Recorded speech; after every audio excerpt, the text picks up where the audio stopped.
السلام علیکم اسٹوڈنٹس، بیٹا کیسے ہیں آپ لوگ؟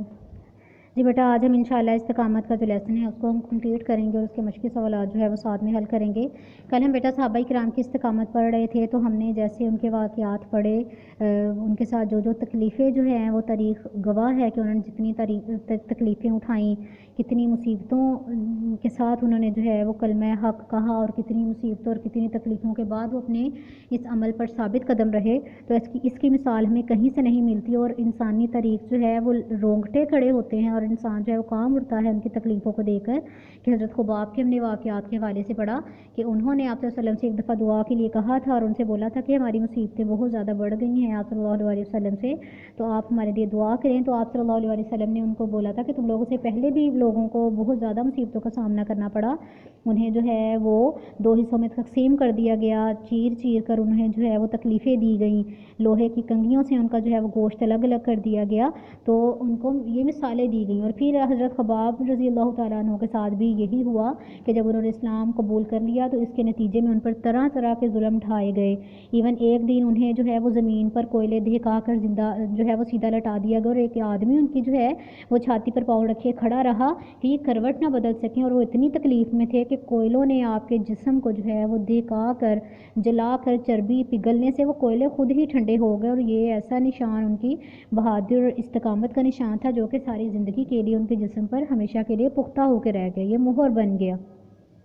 یہ بیٹا ہم نے کل یہ ان کا واقعہ پڑھا تھا۔ اب اس کے بعد بیٹا ہم نیکسٹ یہیں سے شروع کرتے ہیں کہ جس کے جسم پر ثبت ہو کر رہ گیا۔ اس کے بعد کہ ایک اور صحابی جن کا نام حضرت خبیب تھا، حضرت خبیب، ٹھیک ہے بیٹا، یہ آپ نے نام یاد رکھنے ہیں۔ پہلے حضرت خباب بن ارت رضی اللہ تعالیٰ عنہ کے بارے میں ہم نے پڑھا تھا، اور اب یہاں پر جو دوسرے صحابی رسول ہیں وہ صحابی حضرت خبیب رضی اللہ تعالیٰ عنہ، ان کے بارے میں ہم پڑھ رہے ہیں کہ حضرت خبیب رضی اللہ تعالیٰ عنہ کو بھی ایسی ہی تکلیفوں اور ایسی ہی مصیبتوں کا سامنا کرنا پڑا۔ ان کو سولی پر لٹکا دیا گیا، نیزے جو ہیں ان کے ساتھ انہیں تکلیف دی گئی، نیزوں کے جو ہے کچوکے کہنے کچوکے بار بار جو ہے وہ کسی لگاتار کسی چیز کے ساتھ کسی کو مارنا یا کسی کے جسم پر وار کرنا، بار بار لگاتار جو ہے وہ کسی کے جسم پر مارنا۔ تو حضرت خبیب رضی اللہ تعالیٰ عنہ کو سولی پر جو ہے وہ لٹکا دیا گیا۔ سولی پر لٹکانا یعنی کہ ان کو جو ہے وہ جیسے کسی چیز کے ساتھ باندھ کر، گردن سے باندھ کر درخت کے ساتھ یا کسی چیز کے ساتھ لٹکا دیا جاتا ہے نا، اس کو جو ہے وہ سولی پر لٹکانا کہتے ہیں۔ تو ایک جو صحابی ہیں، ایک صحابی رسول حضرت خبیب رضی اللہ تعالیٰ عنہ، ان کو جو ہے وہ سولی پر لٹکا دیا گیا، تو نیزوں کے ساتھ، نیزوں کے جو ہے وہ کچوکے لگا کر اور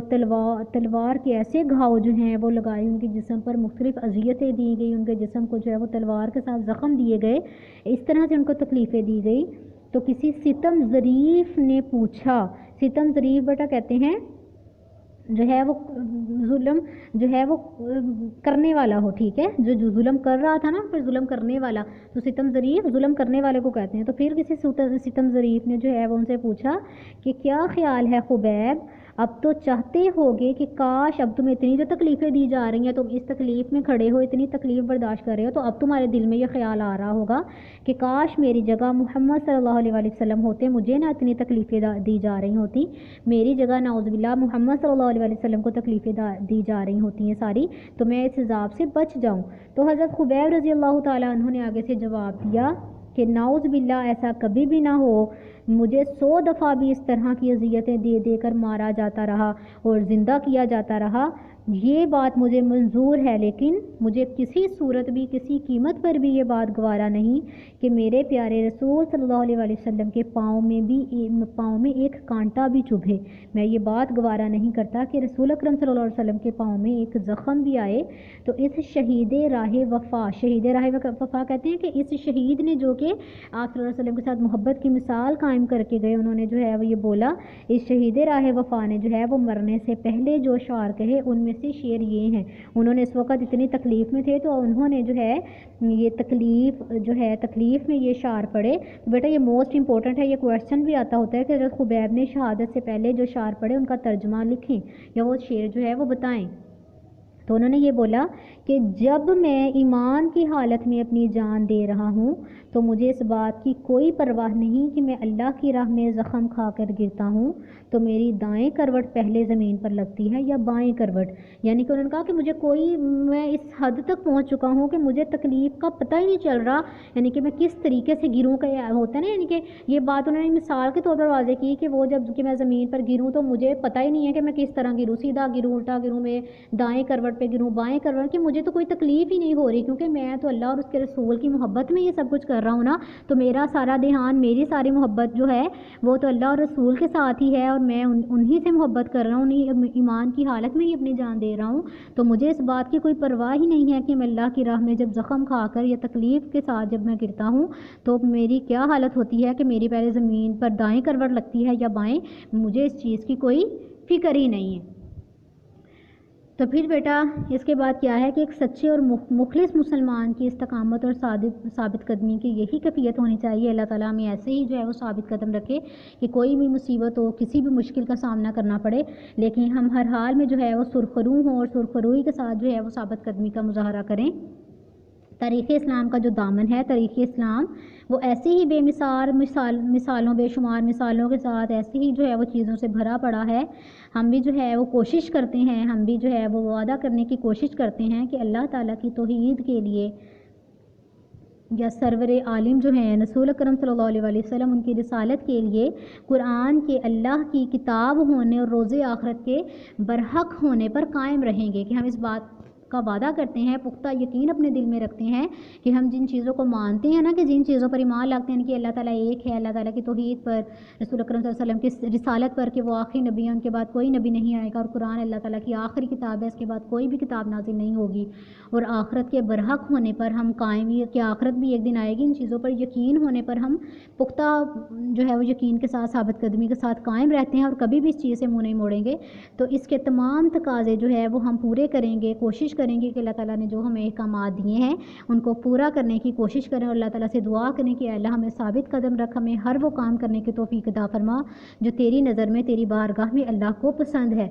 تو نماز جو ہے وہ ہم پابندی سے ادا کریں، اسلامی تعلیمات جو ہیں وہ لوگوں تک پہنچانے کی ہم کوشش کریں، اور اس راہ میں جتنی بھی ہمیں تکلیف کا سامنا کرنا ہو، جتنی بھی جو ہے وہ مصیبتوں کا سامنا کرنا پڑے، ہم صبر و استقامت کے ساتھ وہ تمام مشکلات کو جھیل جائیں۔ جی بیٹا یہ ہمارا چیپٹر جو ہے وہ کمپلیٹ ہو گیا ہے، اس کو آپ لوگوں نے سارا جو ہے وہ یاد کرنا ہے۔ آگے بیٹا اس کے مشکل سوالات جو ہے وہ حل کرتے ہیں۔ استقامت کا مفہوم جو ہے وہ تفصیل سے بیان کریں۔ فرسٹ کویسچن ہے، تو یہ بیٹا آپ لوگوں نے اس کا جو فرسٹ پیج پہ آ جائیں، اس کا اتنا ہی کویسچن بنتا ہے، آپ لوگوں نے اتنے فرسٹ جو 3 لائنز ہیں استقامت کے لفظی معنی ہیں، یہاں سے لے کر ثابت قدمی سے دین پر قائم رہیں، فرسٹ 3 لائنز جو ہیں وہ اس کے آنسر میں آنی ہے، فرسٹ کویسچن کا آنسر وہ آپ نشان لگا لیں۔ سیکنڈ کویسچن جو ہے وہ دیکھیں کہ رسول اکرم صلی اللہ علیہ وسلم نے کن باتوں پر استقامت نے، قرآن کریم نے کن باتوں پر استقامت کا حکم دیا، تو بیٹا پھر وہی فرسٹ لائن کے فرسٹ پیراگراف کی طرف ہی آپ آئیں، تو چلتے رہنا یہاں تک چھوڑ کے نا، قرآن و سنت کے لحاظ سے یہاں سے شروع کریں گے۔ قرآن و سنت کے لحاظ سے اس کا مفہوم یہ ہے کہ جس بات کو حق مان لیا جائے اس پر قائم رہیں، مشکلات پیش آئیں، مخالفتوں کا سامنا ہو، تکلیفیں دی جائیں، سب کچھ صبر سے برداشت کریں، لیکن حق سے منہ نہ موڑیں اور ثابت قدمی سے دین پر قائم رہیں۔ یہ بیٹا اتنا ہی جو ہے وہ سیکنڈ کا بھی اتنا ہی بنتا ہے، فرسٹ والا جو ہے وہ شروع سے لے کر اتنا دین پر قائم رہیں، اور سیکنڈ والا قرآن و سنت کے لحاظ سے یہاں سے لے کر دین پر قائم رہے، یہاں تک کی اتنا۔ آگے بیٹا تھرڈ کویسچن دیکھیے کہ استقامت کا حکم کیوں دیا گیا اور اس کے فائدے کیا ہیں۔ استقامت کا حکم کیوں دیا گیا، اس کے فائدے کیا ہیں، تو بیٹا آپ سیکنڈ پیراگراف کی طرف آئیں۔ آپ استقامت کا حکم اس لیے دیا گیا کہ ایک طرف ہماری آزمائش ہو جائے کہ ہم اپنے ایمان کے دعوے میں کتنے اچھے ہیں، اور دوسرے اس کے ذریعے استقامت دکھانے والوں کے درجات بلند ہو، تیسرے اسی کے ذریعے سے دین پھیل سکتا ہے۔ یہ بیٹا آپ کا سیکنڈ پیراگراف کا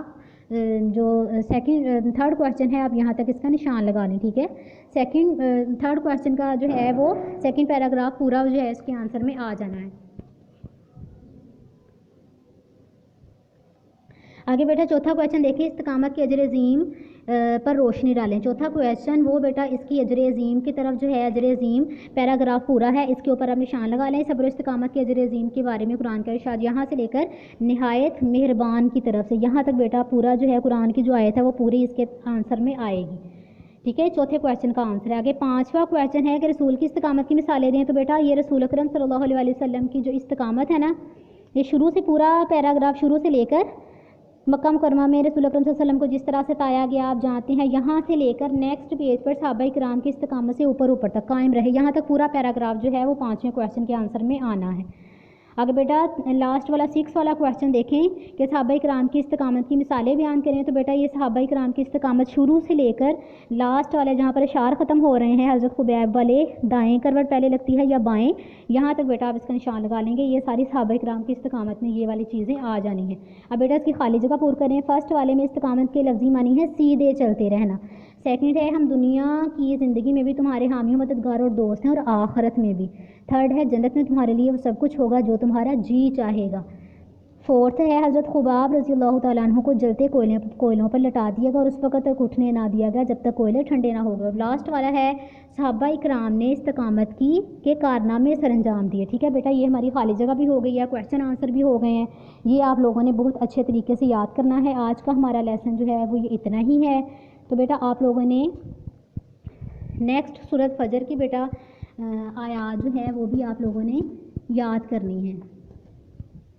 جی بیٹا ہماری سورۃ فجر کی جو ہے وہ تقریباً آئی تھنک 15 آیات جو ہیں وہ ہو گئی ہیں، تو اب میں نیکسٹ 2 آیات اور پڑھا رہی ہوں تو وہ آپ لوگوں نے یاد کرنی ہے۔ بسم اللہ الرحمن الرحیم۔ وَأَمَّا إِذَا مَا ابْتَلَاهُ فَقَدَرَ عَلَيْهِ رِزْقَهُ فَيَقُولُ رَبِّي أَهَانَنِ